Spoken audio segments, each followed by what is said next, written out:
ឯកឧត្តមបណ្ឌិតប្រាំងជលសាថ្លែងថាចាស់ព្រឹទ្ធាចារ្យជាធនធានមនុស្សដ៏មានតម្លៃក្នុងសង្គមជាតិត្រូវតែតបស្នងនិងកតញ្ញូចំពោះអ្នកមានគុណមិនត្រូវមើលរំលងនោះឡើយឯកឧត្តមបណ្ឌិតប្រាំងជលសាប្រតិភូរាជរដ្ឋាភិបាលកម្ពុជាអគ្គនាយកអគ្គិសនីកម្ពុជានិងជាប្រធានក្រុមការងារគណៈបកប្រជាជនកម្ពុជាចុះជួយមូលដ្ឋានស្រុកក្រកនិងស្រុកកណ្ដៀងបានថ្លែងថាចាស់ព្រឹទ្ធាចារ្យគឺជាធនធានមនុស្សដ៏មានតម្លៃបំផុតដែលបានចូលរួមការពារសុខសន្តិភាពជូនជាតិមាតុភូមិដែលសម្បូរទៅដោយបទពិសោធន៍និងស្នាដៃរាប់មិនអស់ក្នុងការផ្ដល់នៅដំណមានល្អៗមកចំនួនក្រោយនិងចូលរួមថែរក្សាការពារនៅតម្លៃប្រពៃណីវប្បធម៌ខ្មែរហើយនេះយើងជាកូនចៅប្រុសស្រីគ្រប់រូបទោះជាស្ថិតក្នុងស្ថានភាពជីវភាពយ៉ាងណាក៏ដោយត្រូវតបស្នងនិងកតញ្ញូជូនចំពោះមាតាបិតាអាណាព្យាបាលរបស់ខ្លួនមិនត្រូវមើលរំលងនោះឡើយព្រោះពួកគាត់បានខិតខំចិញ្ចឹម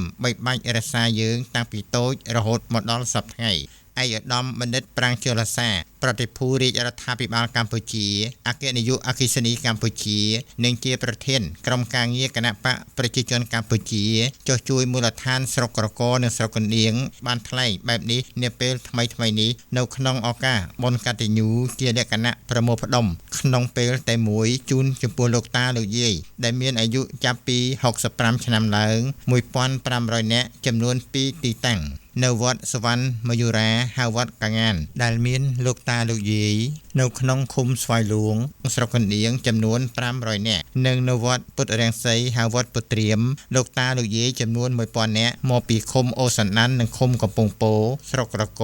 ក្រោមការរៀបចំឡើងដោយក្រុមការងារសហការជាមួយអាជ្ញាធរមូលដ្ឋានដោយបានផ្ដល់ជូននៅស៊ុំនិងរូបថតចំនួន1សន្លឹកសម្លៀកបំពាក់1កំភ្លេស្បែកជើង1សម្រាប់និងថវិកា10000រៀលដើម្បីចូលរួមអបអរសាទរពិធីបុណ្យចូលឆ្នាំថ្មីប្រពៃណីជាតិខ្មែរដែលជិតឈានចូលមកដល់នាពេលខាងមុខនេះឯកឧត្តមបណ្ឌិតប្រាំងជលសាបានថ្លែងថាបុណ្យកតញ្ញូកតវេទីដែលបានប្រពធ្វើជូនលោកតាលោកយាយចាប់ពីអាយុ65ឆ្នាំឡើងជាលក្ខណៈប្រមូលផ្ដុំក្នុងពេលតែមួយចំនួន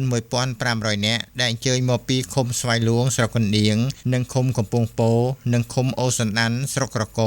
ដែលកន្លងមកក្រុមការងារបានធ្វើរួចមកហើយនៅឃុំរាំងតិលឃុំកញ្ចរឃុំថ្នោតជុំនិងបន្តគ្រប់ឃុំទាំងពីរស្រុកឲ្យបានចប់សពគ្រប់មុនបុណ្យចូលឆ្នាំថ្មីប្រពៃណីជាតិខ្មែរយើងការប្រារព្ធពិធីបុណ្យកតញ្ញូជូនលោកតាលោកយាយនាពេលនេះស្របទៅតាមការណែនាំរបស់ឯកឧត្តមកែរតនារដ្ឋមន្ត្រីក្រសួងរាយនិងធម្មពលនិងជាប្រធានក្រុមការងាររាជរដ្ឋាភិបាលចុះជួយមូលដ្ឋានខេត្តពោធិ៍សាត់បានបង្កើតកម្មវិធីបុណ្យកតញ្ញូនេះឡើងជូនដល់លោកតាលោកយាយដែលមានអាយុ65ឆ្នាំឡើងទៅឲ្យបានគ្រប់ឃុំស្រុកគឺដើម្បីឲ្យកូនចៅប្រុសស្រីគ្រប់រូបមានឱកាសចែករំលែកនៅក្តីគោរពនិងសូមខមាលទោសពីសំណាក់មាតាបិតានិងអាណាព្យាបាលជាអ្នកមានគុណដ៏ធំធេងដែលបានខិតខំប្រឹងប្រែងចិញ្ចឹមបីបាច់ថែរក្សាកុំឲ្យមានបាបកម្មនិងតបស្នងសងគុណតាមរយៈនៃកម្មវិធីបុណ្យកតញ្ញូនេះឲ្យបានទៅដល់កូនចៅគ្រប់គ្នាឯកឧត្តមបានវាយតម្លៃថាលោកតាលោកយាយពិតជាមានគុណតម្លៃចំពោះសង្គមគ្រួសារនិងសង្គមជាតិគឺមិនអាចគណនានិងកាត់ថ្លៃបានឡើយគឺតែងតែបណ្ដុះបណ្ដាលអប់រំលះបង់អាត្មានិយមផ្ដល់នូវក្តីស្រឡាញ់មេត្តាករុណាសាមគ្គីភាពក្នុងមហាគ្រួសារនិងសង្គមជាតិប្រកបដោយសេរីភាពសមភាពនិងភាពថ្លៃថ្នូរសុខដុមរមនាក្រោមម្លប់សន្តិភាពស្ថិរភាពក្នុងនាមក្រុមការងារអាជ្ញាធរដែនដីនិងកូនចៅប្រុសស្រីសូមលំអរកាយគោរពដឹងគុណចំពោះលោកតាលោកយាយលោកឪពុកអ្នកម្ដាយទាំងអស់ដែលជានិច្ចកាលតែងតែទូនមានព្រានប្រដៅកូនចៅសាងតែអំពើល្អនៅក្នុងសង្គមគ្រួសារនិងសង្គមជាតិដោយបានចាត់ទុកថាលោកតាលោកយាយតែងតែគាំទ្រគោលនយោបាយរបស់រាជរដ្ឋាភិបាលគ្រប់អាណត្តិបញ្ជាក់ឲ្យឃើញពីភាពជឿជាក់និងមានទំនុកចិត្តខ្ពស់មកលើថ្នាក់ដឹកនាំតាំងពីថ្នាក់ជាតិរហូតដល់ថ្នាក់ក្រោមជាតិព្រោះបានយល់ឃើញថាគ្រប់ឃុំក្នុងស្រុកក្រកនិងស្រុកកណ្ដៀងតែងតែទទួលបាននៅសមិទ្ធផលថ្មីជាច្រើនចេញពីការខិតខំរបស់ក្រុមការងាររបស់គណៈបកប្រជាជនកម្ពុជាបានខិតខំកសាងនិងអភិវឌ្ឍនៅហេដ្ឋារចនាសម្ព័ន្ធជាច្រើននៅក្នុងមូលដ្ឋានដែលជាតម្រូវការចាំបាច់របស់ប្រជាពលរដ្ឋដោយមិនប្រកាន់អំពីនិន្នាការអ្វីឡើយឯកឧត្តមបានលើកឡើងផងដែរថា ក្នុងនីតិកាលទី7នៃរដ្ឋសភា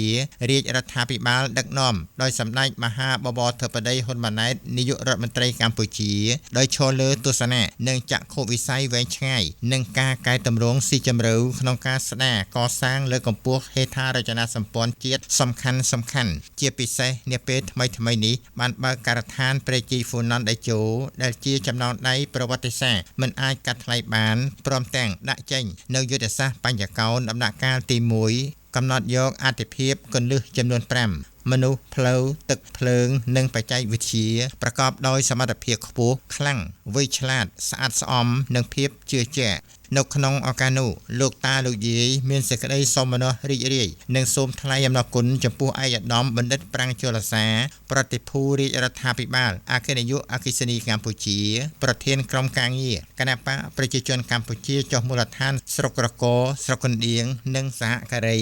ដែលបានចំណាយទាំងកម្លាំងកាយចិត្តនិងថវិកាផ្ទាល់ខ្លួនរៀបចំកម្មវិធីបុណ្យកតញ្ញូជាលក្ខណៈទ្រង់ទ្រាយធំជាឱកាសមួយដើម្បីឲ្យកូនចៅធ្វើកិច្ចកិច្ចគោរពប្រតិបត្តិដឹងគុណចំពោះមាតាបិតានិងសូមឲ្យអ្នកទាំងនោះមានអាយុយឺនយូរជាម្លប់ដ៏ត្រជាក់ដល់កូនចៅគ្រប់រូបនៅចំពោះមុខលោកព្រឹទ្ធាចារ្យបានបដិញ្ញាជឿជាក់ស្មោះស្ម័គ្រនិងដើរតាមគោលនយោបាយរបស់រាជរដ្ឋាភិបាលកម្ពុជាដែលមានសម្ដេចតេជោហ៊ុនសែនប្រធានព្រឹទ្ធសភានិងជាប្រធានគណៈបកនិងសម្ដេចមហាបវរធិបតីហ៊ុនម៉ាណែតនាយករដ្ឋមន្ត្រីនៃកម្ពុជានិងជាអនុប្រធានគណៈបកប្រជាជនកម្ពុជាជារៀងរហូត